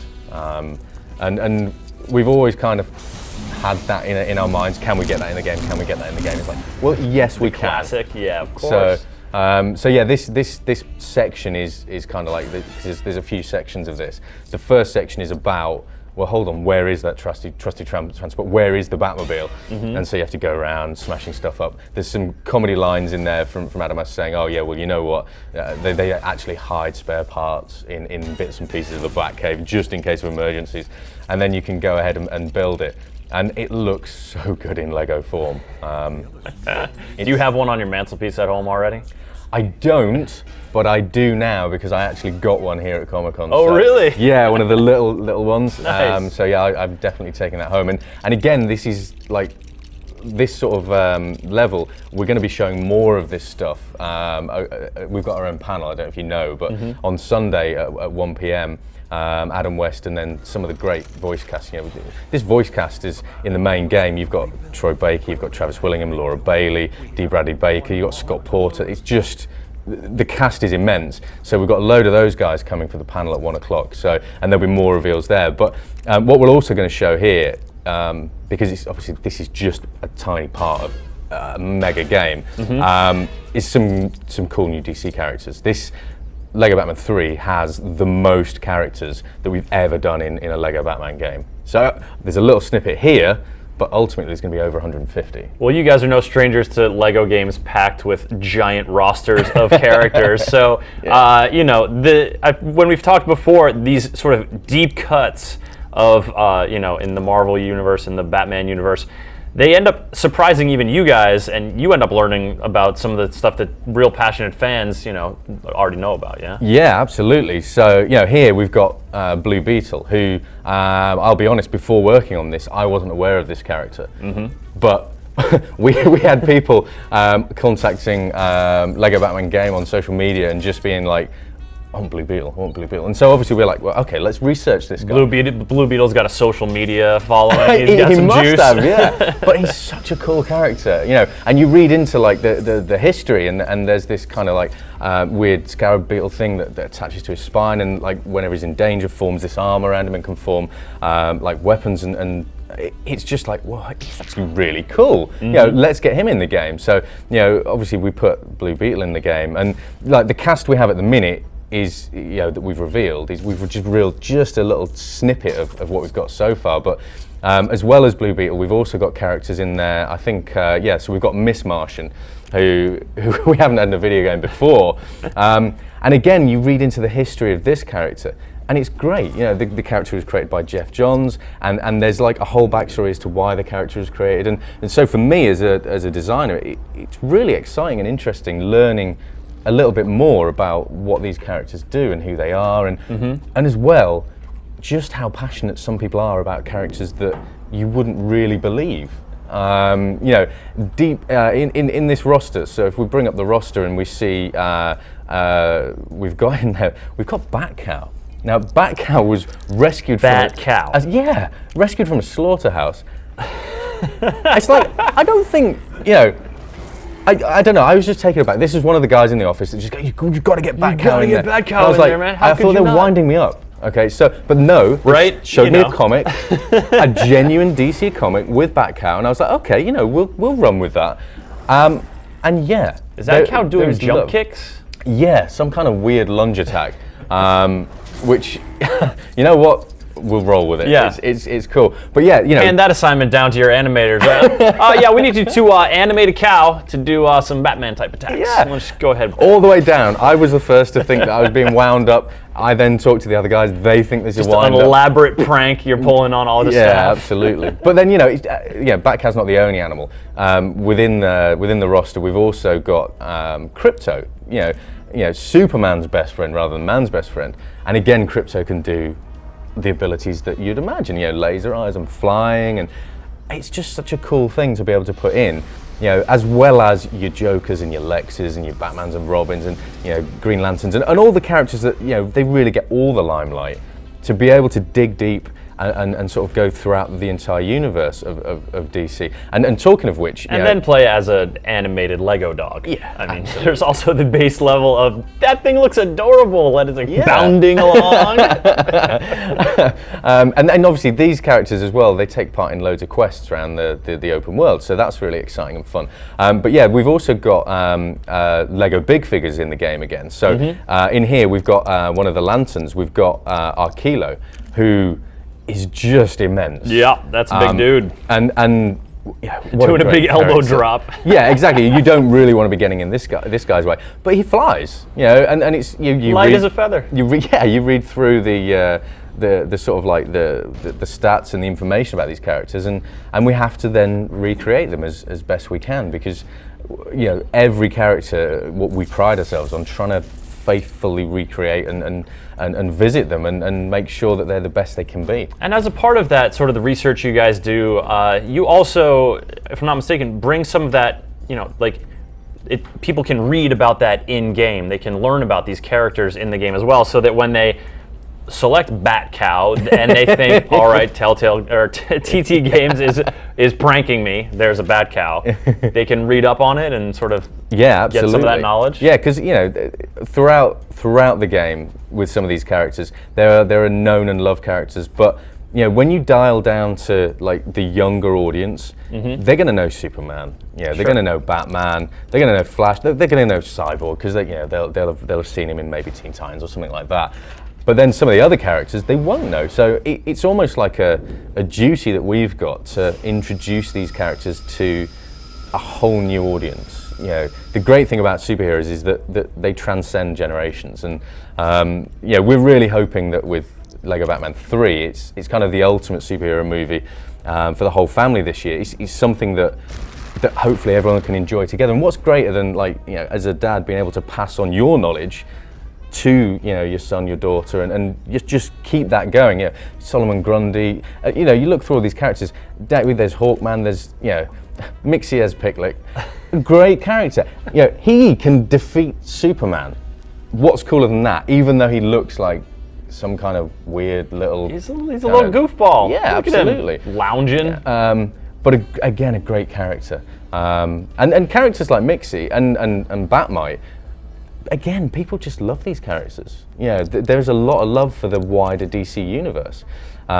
Bleeze is a great character. Oh my goodness, those wings. Constantly furious. Have you seen anybody, does anyone do Lego hero cosplay here? Have you spotted anyone yet? I haven't. I am actually going to be walking the floor for the rest of the show trying to find some Lego cosplay. There usually is some, which is great. I did see someone dressed as Mixie as Pitlick yesterday, which was brilliant, because it was kind of like, it was one of those cosplays that's not really very good, but it's that bad that it becomes brilliant. And they're my favorites. You came back around. Yeah, absolutely. You've gone full circle and become awesome. But you know, Plastic Man, he can transform into loads of crazy things. And one of his finishing moves, again, we delve deep into the comics. In one of the comics, he actually transforms into a toilet, grabs a bad guy, down the toilet and flushes him away. And just flushes him to nobody knows where. Yeah, some Plastic Man sewer somewhere. And obviously, you know, Adam West, as well as playing Batman 66, he's in the game as himself, and he's the Imperil character. So whenever you're going around the levels or the open world, you're going to be hearing Adam West, you know, and you're just rescuing him from all the Lantern worlds where he's managed to get himself into trouble. Yeah, absolutely. But the lines are brilliant. He was such a great sport. So it's just like, you can just hear, help, help, it's me, TV's Adam West, you know, come and rescue me. And it's so funny. You know, that voice recording session was just, it was one of those highlights where you're just like, yeah, you know, I'll be telling that to the grandkids in years to come. Yep, we've got this. Yeah. But, you know, the game itself, in terms of characters, you know, like Billy Batson, he can transform into Shazam. And we've really looked at, you know, Lego Batman series, Lego Batman 1 and 2 have been phenomenally popular. And we've just gone, you know what, let's really just push it, up the ante in the main story, the character roster, the animations, the VO, and just really go all guns blazing to make this a really epic game for this year. And I think people are going to absolutely love it. Well, they certainly will here at Comic-Con with this roster you guys have got in here. You've got a panel coming up on Sunday. We definitely have at 1 o'clock, room 6, BCF. All right. And there's some crazy cool announcements and some epic giveaways, so that's going to be really good. Very cool. Well, we'll be certainly passing along those announcements here on GameSpot for those of you who are not at Comic-Con.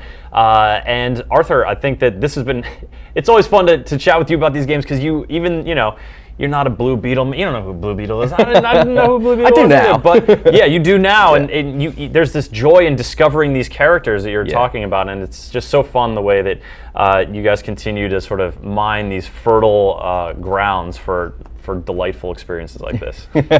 Yeah, really good fun. Well, Arthur, thank you so much for coming by and talking about Lego Batman 3 Beyond Gotham. Beyond Gotham. And also, a big thanks to your daughter Lily for driving the demo here. Absolutely, yeah, doing a great job. And so you're, Comic-Con as game developer, you've done Comic-Con as fan. How's Comic-Con as parent?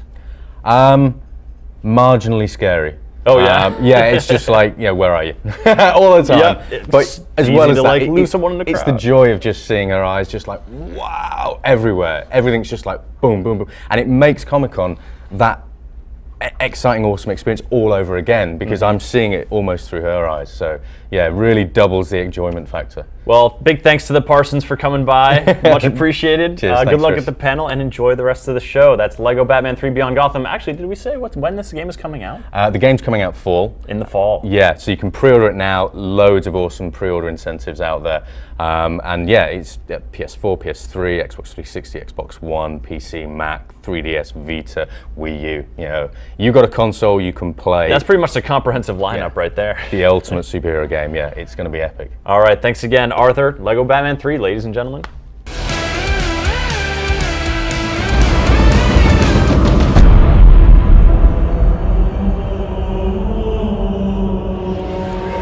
Hey there, folks. Chris Waters here at the Microsoft Showcase at San Diego Comic-Con, and it's my great pleasure to be joined by Christina Chong and Mike Coulter, two of the stars of Halo Nightfall. Christina, thank you for taking the time to chat with me. No, of course, thank you. So you guys, Halo Nightfall, I mean, it's at Comic-Con, you've sort of been lifting the lid off of it a little bit more, showing folks what it's all about. How's the response been, Mike?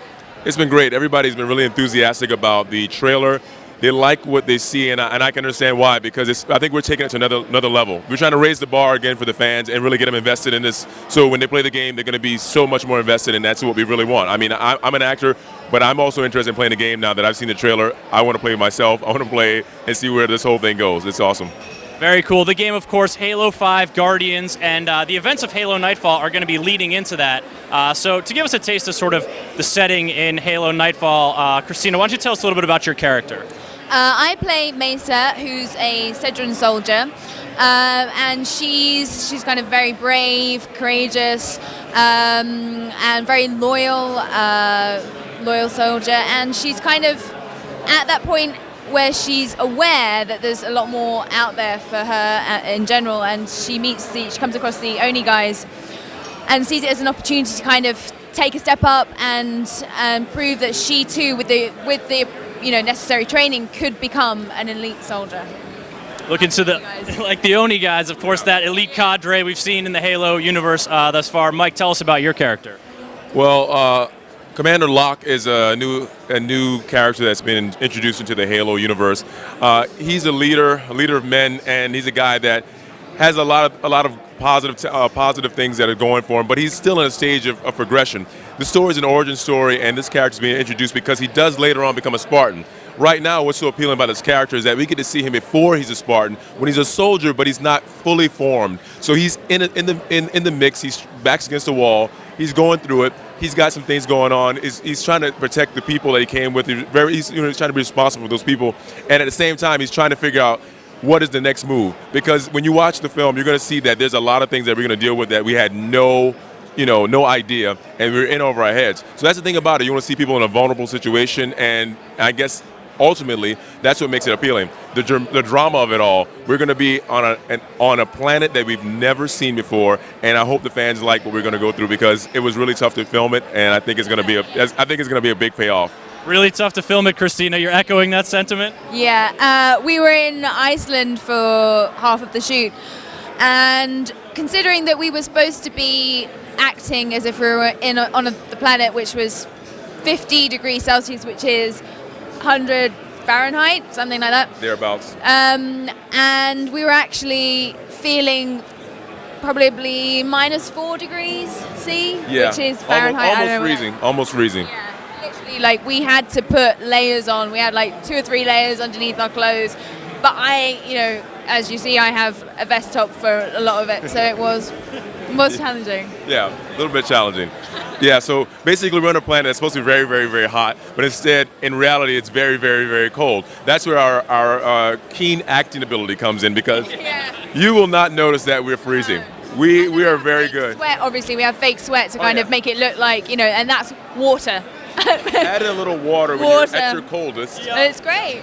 Yeah. Only serving to make the situation so much more comfortable for you guys. So, this planet, it's sort of mysterious, but we do know, and we sort of caught a glimpse of the image behind us, that a fragment of the Halo has crashed down to it. Strange things are happening and going on there. This is, Mike, you were saying, sort of an origin story and a lead into Halo 5. So I guess my question for you guys is, how is this project, so being connected to this great sort of lore, this established universe already, this video game that loved by so many, how is it different than another project you might have acted on? Sort of how does that influence, how does it change the scene? Well, I mean, for me, I can only say that, when it was pitched to me, it was pitched as a film. What we did do is we shot it like a film, in the sense that there was really no chapters, or there was no episodic approach to it. We shot it, the shot selections by Sergio, who's a wonderful director. He made great shot selections. The crew, we shot in the same pace as a film, and I feel like the end product is a film. Now, we will give it to you in a segmented format, but that being said, it's still a film. And so I've shot films, and that felt really, natural. That felt like it was, this is where I'm at home. What was new for me, it was shooting in the armor. I mean, shooting in these exotic locations. The characters, if you talk about suspending disbelief as an audience, we too as actors, it's a little harder to we're 400 years in the future. Everything's different. There's nothing I have in common with this guy. So we really had to spin our disbelief, and we had to get our minds wrapped around the POV and what's at stake, the human, emotion, and what's important. And so I think when you see the film, I think you'll see that ultimately when you boil it down, and I think over the process of the film, you will see us boiled down. You'll see us stripped away, and you'll see us at our most vulnerable. And I think ultimately the human connection is what's going to bring the fans in. And ultimately, once they get connected again, we'll release them back into the gaming world, and we'll see the emotional connection. And that's going to be a payoff for us.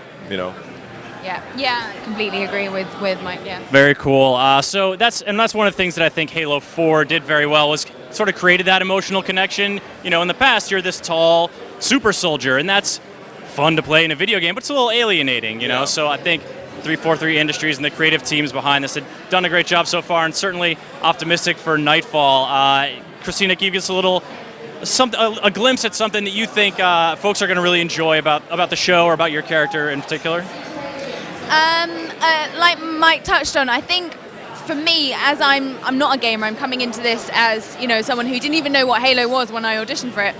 I think the main thing is the strong character-driven storyline, and from what I hear, there's kind of they come across some new kind of dangerous. The elements and the characters. There's these new kind of things coming in, which is going to be really great for the Halo fans to see. And yeah, for me, it was the amazing locations, the action, so much action as well that we were doing. We're abseiling, rock climbing, or maybe not this guy, but yeah, I got out of that one. No rock climbing. Too high for him. We started the scene where, well, that's not the reason. Let's just be honest. I mean, I'm a man of all men. I will do anything. But luckily it was written, so we started the scene. I was down already. I had already gotten down. Yeah. How convenient, Mike. I really wanted to be there, but unfortunately I needed to do the dialogue at the bottom. So I just one of those things. Well, thank you two so much for taking the time. Talk about Halo Nightfall. Certainly a lot of secrets in there for Halo fans, and I think sounds like some cool stuff to discover for us all about the characters we're going to see a lot of in Halo 5 Guardians. Thank you folks for watching.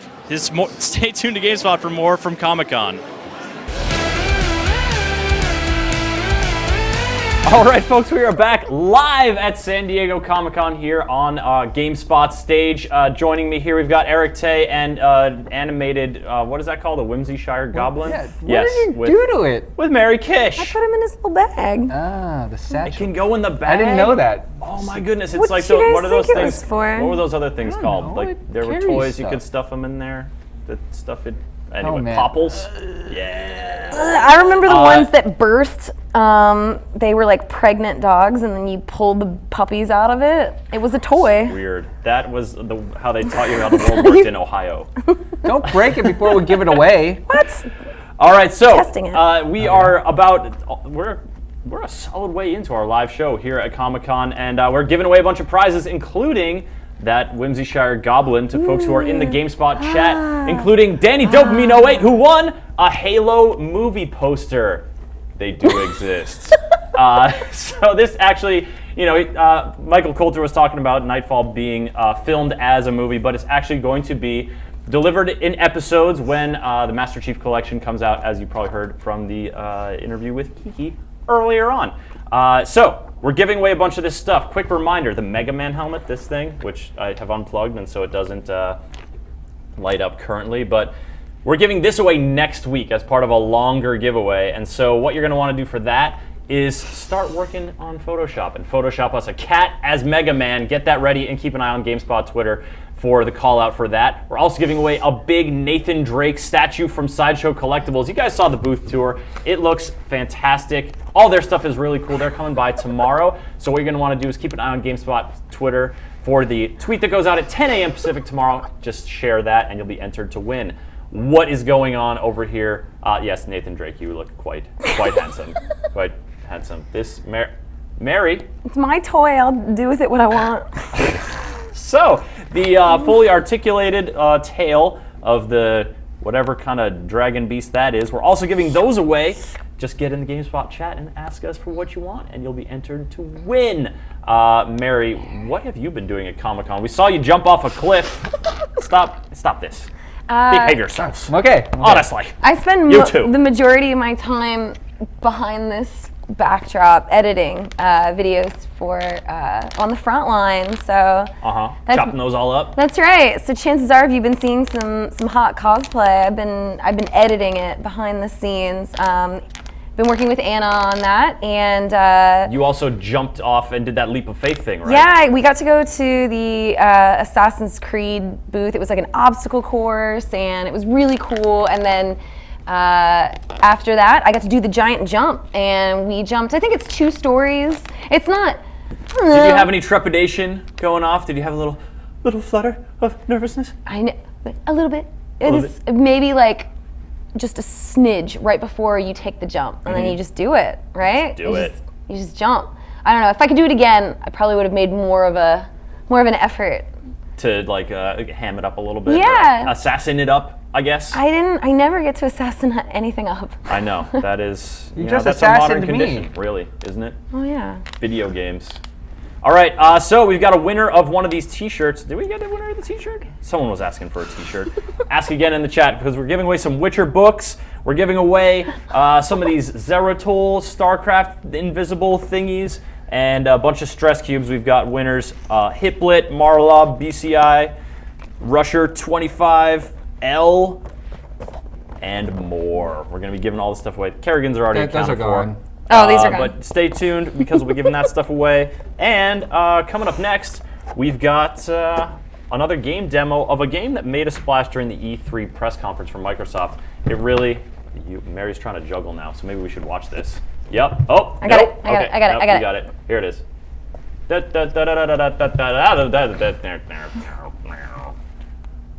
Wah, wah. It's one of the I'm only out of- games during the Microsoft I'm out E3 of press cubes. conference that did not feature decapitation, shooting, or any sort of gory violence. It's Ori and the Blind Forest. They were showing it off in the Microsoft showcase, and then we're going to hit up a little bit of Borderlands, dubstep, laser tag. But first, it's off to Ori and the Blind Forest, and then we'll be back to wrap up the show and give away more prizes. Hey guys, Justin here at Comic-Con 2014. We're hanging out in the Xbox Gamers Lounge, and I'm talking with Dan Smith, who's a producer over at Microsoft. And I think one of the secret best games at E3 this year was Ori and the Blind Forest. And you're doing some work on that game. Can you tell us a little bit about what this game is? Yeah, so Ori and the Blind Forest, developed by Moon Studios and published by Microsoft Studios. We've been at work extremely hard on this game. It's been in development for 4 years. And finally, we were able to let the cat out of the bag at E3, which was an enormous celebration and relief to us, but also an enormous celebration because it was received very well. And so we've been riding high and working extremely hard to get this game ready to ship. So. Yeah, and the art style, the kind of old school platforming, but done in this beautiful way. What is the gameplay of this title like? Yeah, so this game more or less is a celebration of all these old titles that we have loved through our childhood, not just games, film as well. If I were to kind of like maybe do a hodgepodge, explanation of putting it all together, I'd say Super Meat Boy controls. We're going for very pixel-perfect platforming. And then I'd say Metroidvania, we're going for like Symphony of the Night, Super Metroid, things like that. Buried with super deep narrative. We're inspired by, Studio Ghibli stories, stories of sort of fantastical characters with human qualities, The Lion King, Iron Giant, things like that. So we're trying to kind of marry all those things together. And where do you get the inspiration for that beautiful art? There's a guy named Johannes. It's in a closet, and he works extremely hard to make our art really pop. Quite a few other artists work hard, but I think a lot of it does come from like Studio Ghibli, things like that. More than anything, I feel like our approach is if we do a very stylized, handcrafted art style, we want to try and make our best shot to be something that's timeless. You come back 20 years later and you play it and you still think it's beautiful. Yeah. And so people, of course, are getting to try out the game here at the Xbox Gamer Lounge. What can you tell us a little bit about what's going on over here? Yeah. So right now, Ori's trying to complete a little bit of a difficult puzzle here. The slice of gameplay that we brought for Comic-Con, we did show this off at E3. but essentially it's the beginning of the game, and Ori's working his way through a forest that's full of mystery and darkness, and yeah. Yeah, and as you can see, mentioning that old school aesthetic, you have to dodge between these really dangerous spikes, it looks like, and use your environment to kind of set up a way to get around these obstacles. Yeah, exactly. Something I feel like we're bringing pretty fresh to this genre. It's our save mechanic. We're inspired by other kind of hardcore platforming games, and I think also a lot of us were playing Dark Souls at the time, so we liked the idea of the campfire. So basically, your save mechanic is tied to resources. So just so long as you have energy, you can toss down something called a soul link, and if you die, you noticed right a second ago, this person playing Ori respawned at their soul link. We actually ran with that where you can actually level up soul linking, where then you can throw it down later and gain some health every time you throw down a soul link. It's where you access your ability tree. We kind of ran with that idea. So it seems like there's also a little bit of an RPG element to this as well. Yeah, absolutely. You do have an ability tree that you can access at the Soul Link, and those are really made to kind of embellish your current gameplay. But there are like findable abilities that are much more dramatic. You can see right now this person's utilizing wall jump. And those are mainly meant for like retraversal mechanic. It's that old, that age-old idea of like in Metroid, I see something, I can't get to it yet, I know I'll need to come back. So you'll get some dramatic ability where you'll be able to go back and do that. So. And I guess what's the overall story? Like, why is Ori exploring this blind forest? Yeah. So we don't want to give away too much, right? We need some material to keep going until launch, but. Basically, as you can see from the trailer, you're in a forest that has more or less become corrupt, and Ori's on a journey to heal the forest. You're a spirit guardian, and so there's just something inside of you that you have to heal this forest, basically. Awesome. And are you going to get the chance to check out any fun stuff here at Comic-Con yourself? I know that you're showing off the game a lot. Is there anything that you really want to see? I know it's crazy, like we're in the same center as it's, but I really would love to play Evolve. I haven't gotten to do that yet. Yeah, especially I'm just a big art nut, and I love comics, and so I'm hoping to get a chance to walk the show floor. I haven't done that yet. I especially love seeing a lot of guests they pull in for Comic-Con. So yeah. I love GameSpot, by the way. I've been checking you guys out since it's been like, 15, 16 years since I've been reading GameSpot. So, yeah. Well, thanks so much. And of course, we love the work that you guys do. And if you guys want to try out Ori and the Blind Forest yourself, if you're here at Comic-Con, you can come by the Xbox Gamer Lounge. And for more Comic-Con news, stay tuned.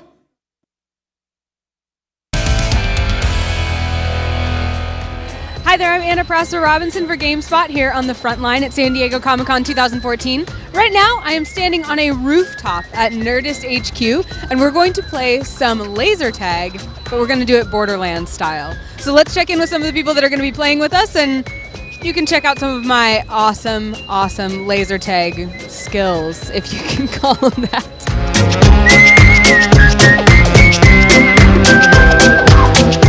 Hi, I'm Anna. What's your name? Bryce. Bryce, are we going to win this match of laser tag? Absolutely. What's going to be our strategy? What do you think? Should we be super aggressive or like hide a lot? We're going to hammer them as much as we can. Stealth is a key. Have one person just flank them from behind. I'm a pretty good sniper. Maybe I should just hide out. Find a high spot and just, take it out. Yeah, I think that'll be my strategy. Are you an experienced laser tagger? Laser tag, moderate, but definitely Borderlands. Play it all the time.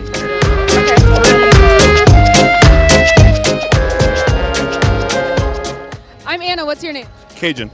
Cajun, I'm sorry that we have to fight each other in the arena. I feel like I'm going to take you down. What do you think? I'm sorry I won't be able to use you as a human shield, so I think your chances are good if you aim high, but I'll be down low where no one can shoot me. Yeah, I've got the height advantage, I think, here. I got over the top of the barriers. That's true. So, do you have any experience with Borderlands? Lots of experience, actually, yes. Would you say it's one of your favorite games? One of my top 5 of all time, yes. I love first-person shooters, and this one really set the bar high for other ones for fun, excitement, and uniqueness.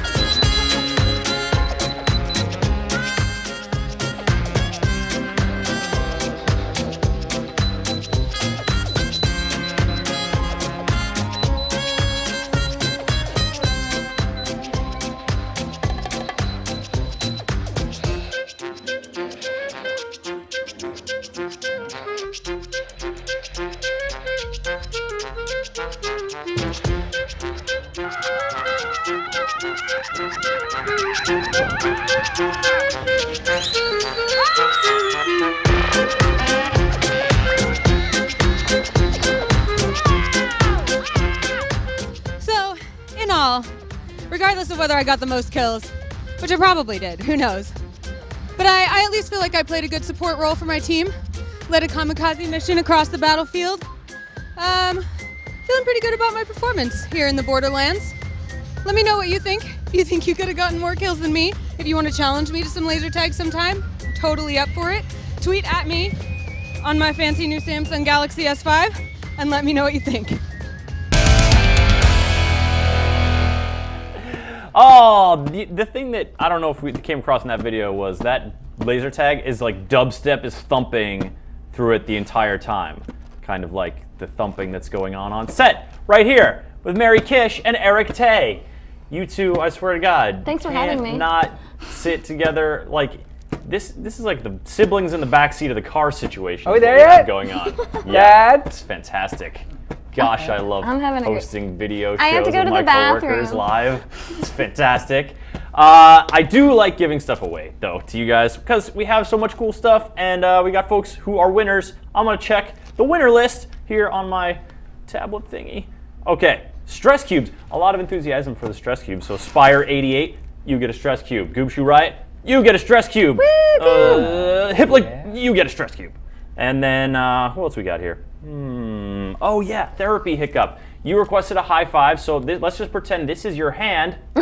Yeah, there you go. Making dreams come true. Making them happen via the internet. You didn't think it was possible. I didn't. But everything Waters is possible makes through dreams internet. Come true. All right, that's Comic-Con Day 2 for us, about wrapped. Reminder, tomorrow we're going to be having on our stage, we're going to have Lords of the Fallen.